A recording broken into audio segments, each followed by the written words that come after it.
పలుకే బంగారమైన serial July 13వ ఎపిసోడ్లో సందీప్ కుట్రల గురించి స్వర తెలుసుకుంటుంది. జానకి సందీప్ ఏం చేశాడో చెప్పడంతో ఇక స్వర షాక్ అవుతుంది. అసలేం జరిగిందో పూర్తి వివరాలు ఈ వీడియోలో చూద్దాం. గంగాధర్ దగ్గరే జానకి ఉందని తెలుసుకుని సందీప్ అక్కడికి వచ్చి రూమ్ అంతా వెతుకుతాడు.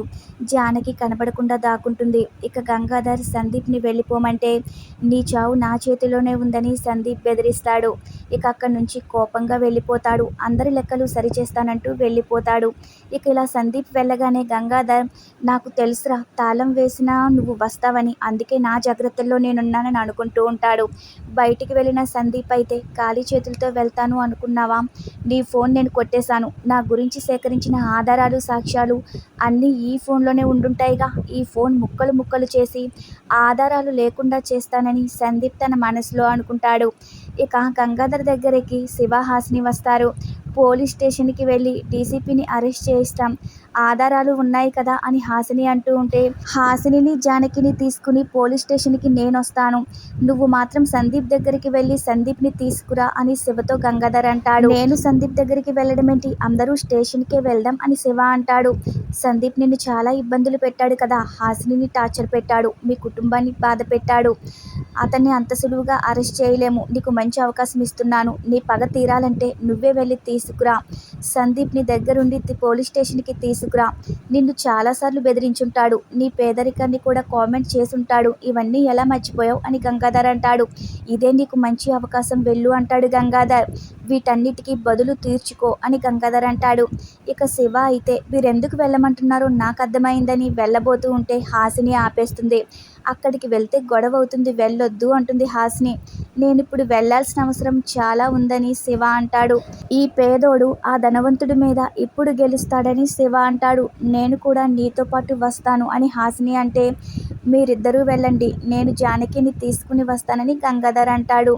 ఇక మరో సీన్లో అష్టలక్ష్మి మాటలే స్వర తలుచుకుని చాలా ఏడుస్తుంది. ఇక అప్పుడే సందీప్ కిందకొచ్చి ఎందుకు ఏడుస్తున్నావు, ఏమైంది అని అడుగుతాడు. ఇవి కన్నీళ్ళు మాత్రమే కాదు, నువ్వు చేసిన తప్పులు పాపాలు అని అంటుంది స్వర. నేనేమీ చేయలేదు అంటాడు సందీప్. హాసినిని ప్రేమించాను, ఈ అమ్మని మోసం చేయలేదు అంటాడు. నువ్వు అమ్మతో అబద్ధం చెప్తున్నావు, జానకిని కూడా బాధ పెడుతున్నావు అని స్వర చెప్పబోతూ ఉంటే నిజాలు త్వరలోనే తెలుస్తాయని సందీప్ అంటాడు. నేనేమీ చేయలేదు, నన్ను నమ్ము అంటాడు. రాత్రి ఎక్కడికి వెళ్ళావు అని స్వర అంటుంది. సత్యమ్మ ఇంటికి వెళ్ళి గొడవ చేశావా అని అడుగుతుంది స్వర. నా మీద నిఘా పెట్టావా, ఇవన్నీ నీకెలా తెలిసినాయి అని సందీప్ అంటూ ఉంటే అష్టలక్ష్మి వచ్చిందని భయంతో నా కాళ్ళు పట్టుకుందని చాలా ఏడ్చింది, అమ్మకి గుండెపోటు, మా అన్నకి ప్రాణభయం, రక్షించండి అని అడిగిందని స్వర అంటుంది. తను మాట్లాడుతుంటే నా పెంపకాన్ని ప్రశ్నించినట్లే అనిపించిందని స్వర అంటూ ఉంటే నేనేం తప్పు చేయలేదమ్మా, నాకు పెద్దగా ఆశలు లేవు, నేను హాసినిని ప్రేమించాను, తన్ని పెళ్లి చేసుకుంటాను, మాకు మీ ఆశీస్సులు కావాలి అంతే అని సందీప్ అంటూ ఉంటే అప్పుడే శివ హాసిని ఎంట్రీ ఇస్తారు. అది జరగని పని అని హాసిని అంటుంది. అది జరగని పని అని అర్థమైందా డీసీపీ సార్ అంటుంది. ఓ మర్చిపోయాను, ఇప్పుడు మీరు డీసీపీ కాదు సందీపే కదా అంటుంది. మిమ్మల్ని ఇప్పుడు సాధారణంగా పోలీస్ స్టేషన్కి తీసుకెళ్దాం అనుకున్నాం బ్యాండ్ మేళాలతో, అవన్నీ ఇప్పుడు కుదరవుగా అంటుంది హాసిని. నీ ఆట ముగిసింది, పోలీస్ స్టేషన్కి బయలుదేరని శివ అంటాడు. పోలీస్ స్టేషన్ ఏంటి అని స్వర అంటే మీరు కళ్ళు మూసుకుని మీ సందీప్ని గుడ్డిగా నమ్ముతున్నారు కదా అమ్మాయి మేడం, ఇప్పుడు అవన్నీ తేలిపోతాయి అని శివ అంటాడు. అమ్మ ఉందని కంట్రోల్లో ఉన్నాన్రా అని సందీప్ అనేసరికి ఏం చేస్తావు అని శివ అంటాడు. అలా ఇద్దరూ మళ్ళీ గొడవ పడతారు. మీ పెంపకం ఎలా ఉందో తెలిసిందా అమ్మాయి మేడం అని శివ అంటూ ఉంటే అమ్మ అనరా, అమ్మాయి మేడం అని అనొద్దు అని స్వర అంటుంది. నువ్వు ఈ శివని నమ్మొద్దమ్మా అని సందీప్ అంటూ ఉంటే జానకిని కిడ్నాప్ చేశావు, ఎవరో శవాన్ని తెచ్చి కాల్చి ఆ నేరాన్ని నా మీద నెట్టావు, మా కుటుంబాన్ని హింస పెట్టినందుకు నిన్ను అరెస్ట్ చేయిస్తున్నాము, పోలీస్ స్టేషన్కి పద అని శివ అంటాడు. పందెం ఓడిపోయావు అని శివ అనగానే సందీప్ నవ్వుతాడు. అమ్మ ముందు మార్కులు కొట్టేద్దాం అనుకుంటున్నావా అని సందీప్ అంటే అటువంటి నువ్వు చేస్తావు, ఈ శివగాడు నిజాయితీగా ఉంటాడని శివ అంటాడు. అమ్మాయి మేడం అనొద్దు అని స్వర అంటూ ఉన్నా సరే నువ్వు వీడిని బాబీ అనొద్దు, వీడు మోసగాడు అని సందీప్ అంటాడు.